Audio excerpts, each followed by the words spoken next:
solve this interview question, write a function to remove duplicates from the given list. Let us suppose I create a function def remove duplicates,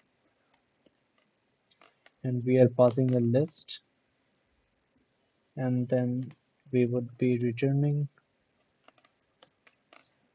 list of set of that given list.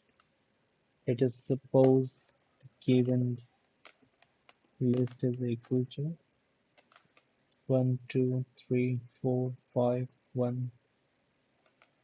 Let us suppose it is 13 1 3 2 4, and now I'm just going to use our function that is remove duplicates,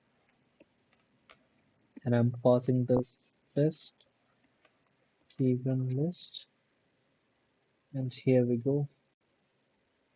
Thanks, bye bye.